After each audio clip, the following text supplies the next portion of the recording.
The morning my son told me I had not been invited to his wedding because I did not fit the vibe. I was doing 70 miles an hour on the interstate, with a cold cup of coffee in the console, and one hand resting on the wheel. He said it casually, like he was mentioning a parking ticket. A small ceremony, he told me. Intimate. Just close friends and people who matched the atmosphere they were going for. I asked how many people had been there. He paused for a moment, then said maybe 150. I did not yell. I did not ask him to explain himself. I said okay, congratulated him, and told him I would call later in the week. Then I drove 40 minutes down that flat gray highway without turning on the radio, staring at the white lines disappearing under my truck, and I thought about what 31 years of fatherhood had actually produced. 3 days later, his new wife called to ask me for another $4,000. My name is Garrett. I am 62 years old. I spent 3 decades buying tired commercial buildings in forgotten towns, fixing broken pipes myself, leasing slowly, holding on. By the time I reached my 60s, I owned 4 commercial properties outright and a modest residential portfolio. I never dressed like someone with money. I just built real things that lasted. But the life I built was never the part that mattered most to me. My wife was. Her name was Elaine. She was the kind of woman who could walk into a room full of strangers and make every single person feel like they had been expected. She remembered birthdays, noticed silence, and had a way of sensing trouble in people long before they admitted it to themselves. She could read a room the way I read a balance sheet, and she was rarely wrong. When our son Liam was 19, Elaine was diagnosed with pancreatic cancer. 8 months later, I was holding her hand in a hospital room, while the machines around us made sounds that were far too calm for what was actually happening. And after that morning, it was just me and Liam. I wish I could say I handled it well. I did not. I told myself I was protecting him. I told myself that a boy who had just lost his mother at 19 should not have to feel every sharp edge that life could offer. When his grades slipped, I hired tutors. When he dropped out of college, I gave him space and told myself he just needed time. When he ran out of money, I sent it without asking too many questions. Every time he struggled, I stepped in before the struggle could teach him anything. At the time, I genuinely believed that was love. Looking back now, I understand it was fear wearing a father's face. I was terrified that if I let him fail, I would lose the last piece of Elaine I had left. Liam was the only proof that she and I had been real. I could not watch him fall apart, so I kept catching him, and catching him, and catching him. By the time Liam was 25, this had become the rhythm between us. He was always almost ready to go back to school, almost ready to launch a business, almost ready to become the man I kept telling myself he still had time to become. And I kept helping because the alternative was admitting that my help was not actually working. At first, it was $800 a month, just enough for groceries, gas, a little breathing room. Then came the emergencies, a car repair, a medical bill, a deposit on a better apartment, a course he swore would teach him how to build a consulting business. Every request sounded reasonable on its own. And every time I said yes, I told myself it was temporary. But temporary has a way of becoming a lifestyle when nobody is brave enough to say the word stop.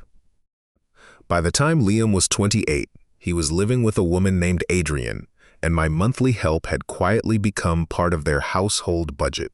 Not Liam's budget, theirs. Adrian was not the kind of person who made you suspicious in the first 5 minutes. That was, looking back, the most dangerous thing about her. She was polished in a way that took effort to sustain. Her words were always carefully placed. Her expressions always just warm enough to feel genuine, without giving too much away. The first time Liam brought her to my house, she smiled at me like she had rehearsed it in a mirror that morning. She called me Garrett before I had offered my name. I noticed it immediately, then immediately told myself I was being old-fashioned. She complimented the house. But her eyes did not move the way someone's eyes move when they are admiring a home. They moved the way I had seen a certain kind of buyer move through a property, cataloging square footage, estimating value, calculating what could be extracted. She asked how long I had owned the place, whether the neighborhood had appreciated, how many of my buildings I still managed personally. The questions were dressed as curiosity, but after 31 years in real estate, I know appraisal when I hear it. Still, Liam looked happy beside her, happier than I had seen him in years. And when you are a lonely father watching your only child smile again after years of drifting, you become extraordinarily good at ignoring the small alarms going off inside you. So I shook her hand, I welcomed her in, and without realizing it, Adrian began appearing inside every request Liam made after that. The first real warning sign came so quietly I almost missed it. Every month, I had an automatic transfer set up for Liam. It was not something I thought about anymore. The money simply left my account and landed in his, like a habit I had long since stopped examining. Then one February morning, while pulling statements together for tax season, I noticed the receiving account name had changed. It was no longer just Liam. Months earlier, he had asked me to update the routing number. His old account was giving him trouble, he said. I had done it in under 5 minutes without asking a single question. Now, staring at the statement, I saw where the money had actually been going. A joint account. His and Adrian's. When I mentioned it on the phone, Liam laughed lightly and said, "It's just easier that way, Dad." And because I needed to believe him, I let it go. That spring, I was driving back from a property inspection, nearly 2 hours north of town when he called. It was the kind of ordinary Tuesday afternoon call that feels harmless when it begins. I had one hand on the wheel, the other resting near that cold coffee in the console. The highway was flat and gray under a pale sky. Liam sounded distracted, but almost excited. "Dad," he said, "there's something Adrian and I have been meaning to tell you." For one foolish second my heart lifted. I thought, maybe a grandchild. I actually eased off the gas a little, giving myself room to smile. Then he said, "We got married 3 weeks ago." The words did not land right away. I sat with them for a moment, the way you sit with something that makes no sense, turning it over. He kept talking. Small ceremony, private, just close friends. They wanted it to feel intimate. I asked how many people had been there. He paused too long. Maybe 150. The road noise suddenly felt too loud. I kept watching the white lines disappear beneath my truck, and I asked the only question that actually mattered. Why wasn't I invited? Another pause. Then Liam said, "It just wasn't that kind of event, Dad. We wanted it to be among our peers." I did not raise my voice. I did not ask him to explain what peers was supposed to mean, because deep down, I already understood. I was useful enough to fund their lives, but not polished enough to stand in their photographs. I had the wrong kind of hands, the wrong kind of clothes, the wrong kind of presence for whatever version of success they were performing for 150 guests. I said, "Okay." Then I congratulated him, because some habits outlast almost every wound. Being his father was the oldest habit I had. I told him I would call later in the week. Then I ended the call and drove for 40 minutes in complete silence, watching exit signs come and go, thinking about Elaine, thinking about how devastated she would have been, and then thinking about something worse. Maybe Adrian had not changed Liam. Maybe I had spent 31 years raising him to become exactly this. 3 days later, my phone rang while I was sitting at the kitchen table with a cup of coffee I had not really been drinking. Liam had not called back. I had not called him either. I was still working out whether what I felt was grief, anger, or embarrassment. Then I saw Adrian's name on the screen. Not Liam, Adrian, I answered. Her voice came through bright and smooth, like we were discussing weekend plans. Garrett, I just wanted to reach out personally, she said. I know Liam told you about the wedding, and I really hope you're not upset. We honestly kept it very small. Only people who fit the vibe we were going for. I looked down at the table and said nothing. Then her tone shifted, just slightly, the way a salesperson's tone shifts when they reach the actual reason for the call. Anyway, the reason I'm calling is that we're a little short this month. The wedding went over budget, and rent is coming up. Could you send an extra $4,000 on top of the usual? Just this once. $4,000. On top of the money I already sent every month. 3 days after learning I had not been welcome at my own son's wedding. I did not answer her immediately. I sat there with the phone against my ear, staring at the cold coffee cup on the table in front of me, while something inside my chest went very, very still. Then I said, Adrian, let me ask you something. Of course, she replied, as if we were having a perfectly normal conversation. Did you and Liam discuss before this call how unusual it might feel to ask me for money 3 days after deciding I was not good enough to attend your wedding? For the first time since I had met her, she had no polished answer ready. A pause. Then, I don't think it has to be uncomfortable, Garrett. It's family. Family. The word hit harder than the request, because in her mouth, family did not mean love or loyalty or shared history. It meant access. It meant my door should remain open even after theirs had been quietly closed in my face. I told Adrian I would think about it. Then I ended the call before my voice could betray me.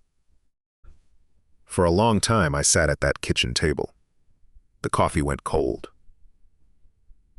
Outside the kitchen window, the old oak tree Elaine had planted when we first bought. The house moved slowly in the afternoon wind, its branches heavy and overgrown. I had been meaning to have it pruned for 2 years. It struck me as strange that I could look at a tree and know exactly what it needed, but had spent 6 years missing what was growing inside my own family. That afternoon, I called my accountant. Then I called my attorney. Not because I wanted revenge, not because I was ready to explode. I called them the same way I had always called them before a business decision. Because in business, you never negotiate from emotion. You look at the numbers first. You look at the structure. You understand exactly what you are dealing with before you make a move. For some reason, I had never once applied that discipline to my son. By the end of that week, the picture was clear and ugly. Over 6 years, I had sent Liam nearly $94,000. Monthly support, emergency transfers, deposits on apartments, medical bills that turned out not to be what he said, courses and programs that produced nothing. There were months whereas I had sent money for 3 separate reasons, without once asking to see a receipt. And Liam was still listed as a primary beneficiary across multiple parts of my estate. I had built my financial life around assumptions, around trust, around a version of my son that existed mostly in my own hope. Now I had to rebuild it around the version that had actually shown up. So I did not send the $4,000. And when the regular monthly transfer came due, I let that stop too. No confrontation, no dramatic speech, just one short message to Liam saying I was reorganizing my finances and would be in touch when things were settled. I genuinely expected him to call within 24 hours. He called in 11. His voice had a quality I had not heard before. Tighter, clipped. The way a voice sounds when someone is trying to stay calm and not quite succeeding.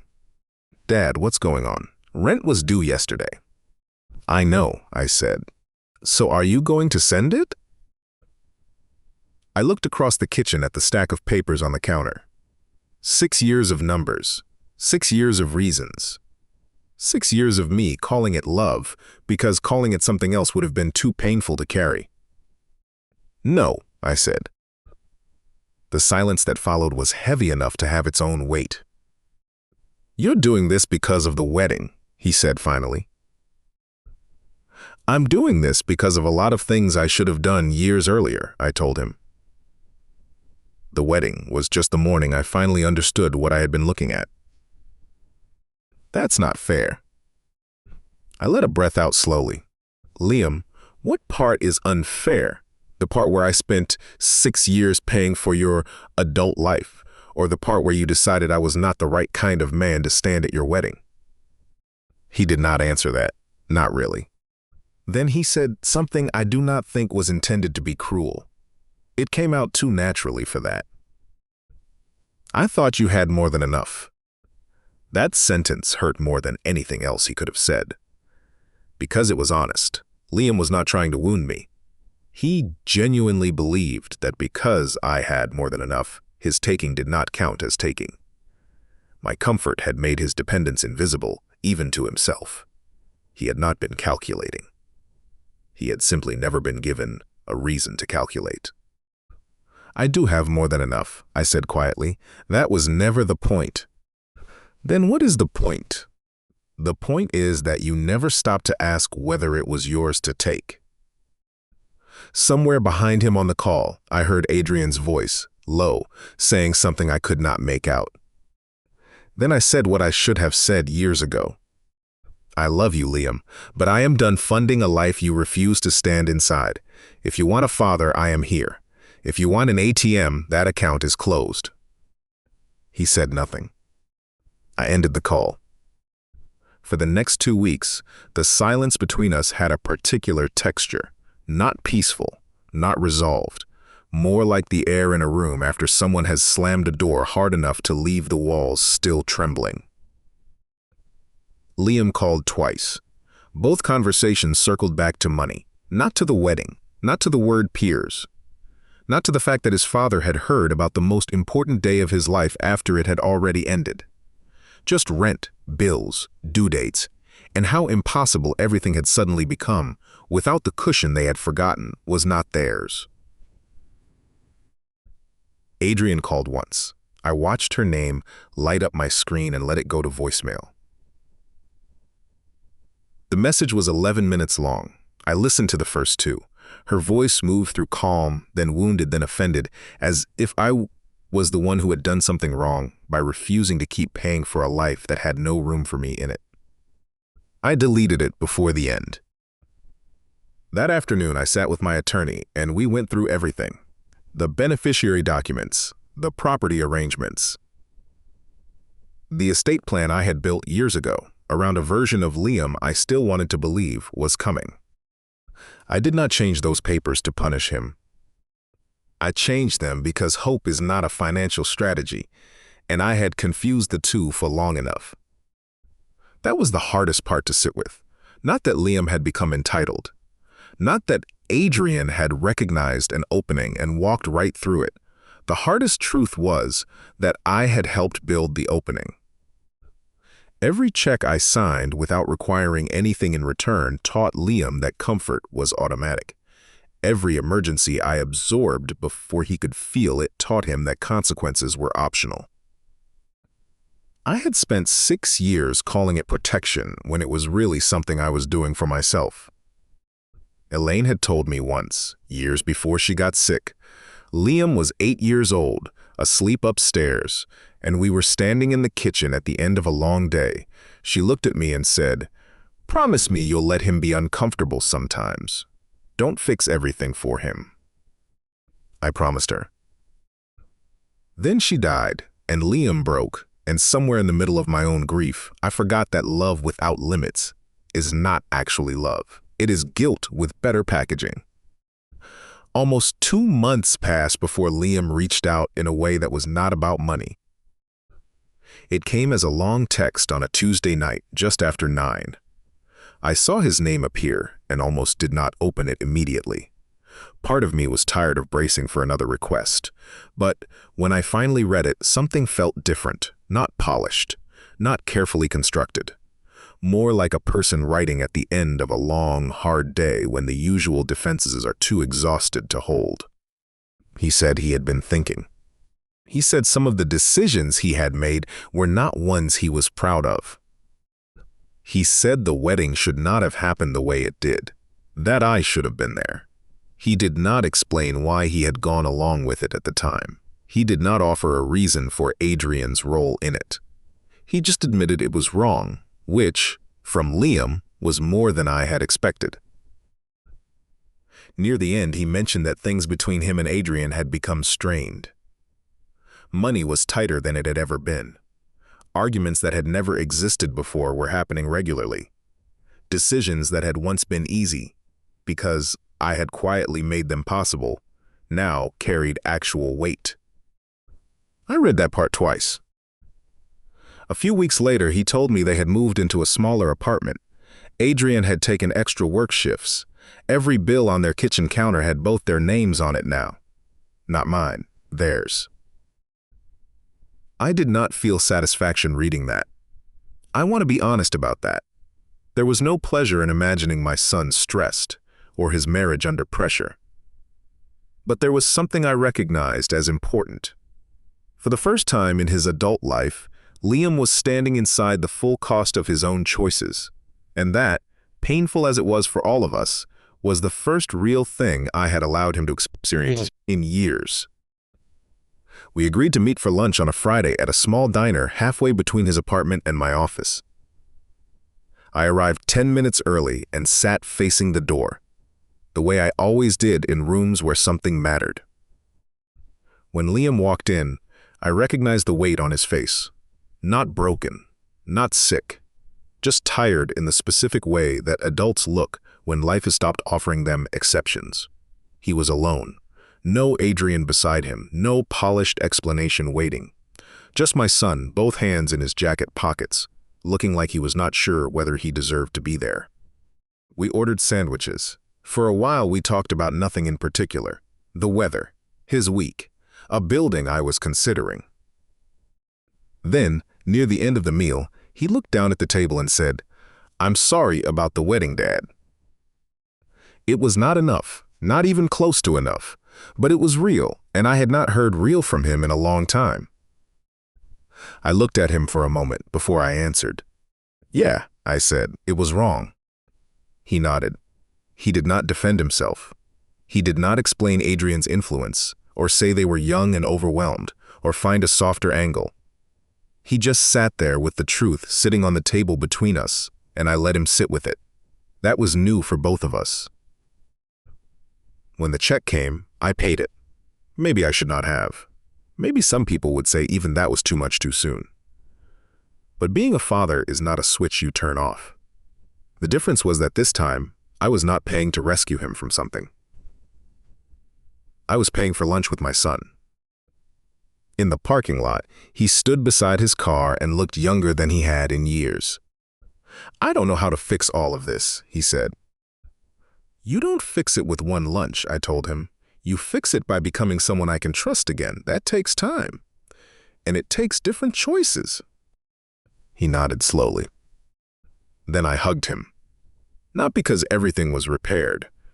Not because I had forgiven everything, or forgotten any of it. But because for the first time in longer than I could honestly remember, something between us was finally honest. And honesty, even when it is small and late and fragile, is still a place you can build from. That night, I went home alone. The house was quiet in the way it had been quiet since Elaine died, but it did not feel like punishment anymore. It felt like space. Room to breathe without pretending. Room to stop reaching for my phone every time guilt whispered that maybe I had been too hard on him. The oak tree outside the kitchen window still needed pruning. I had someone coming Thursday. That small detail gave me more comfort than I expected. Some things grow wild when you leave them alone for too long. Some things need to be cut back, not because you want them to suffer, but because you want them to survive. I opened a bottle of wine I had been holding for no particular occasion, stood by the window, raised the glass slightly. And I thought about Elaine. I think she would have understood. She always saw things more clearly than I did. And maybe, after all those years of choosing comfort over truth, she would have said that we were finally learning how to love him the right way. I have turned all of it over more times than I can count. The phone call on the interstate, the word peers, the 11-minute voicemail, the $94,000. The moment I realized my own son had learned to think of my help, the way most people think of electricity, something that comes through the wall, automatically, requiring nothing in return. But Liam did not arrive at that place overnight. I walked him there, one covered consequence at a time. Every bill I paid before he felt it. Every hard lesson I softened before it could land. Every time I mistook rescue for love. And that is the part no parent wants to face, but eventually has to. Love without limits does not always protect a child. Sometimes it hollows them out quietly, without anyone noticing until the damage is already done. Liam and I are not fully repaired. We may never return to whatever we were before, though I am no longer sure what we were before was actually as good as I had told myself. What we are building now is slower, more honest. There are no monthly transfers pretending to be affection, no silence pretending to be peace. Just two imperfect people learning, later than we should have, that real love has weight. And weight is not cruelty. Weight is what makes a person strong enough to carry their own life. If this story stayed with you, I would love to hear your thoughts in the comments. Would you have stopped the money sooner? Or would you have held on the way Garrett did? And if you want more stories about family, hard truths, and the quiet kind of reckoning that changes everything, subscribe for more. There are more stories coming that I think you will want to hear.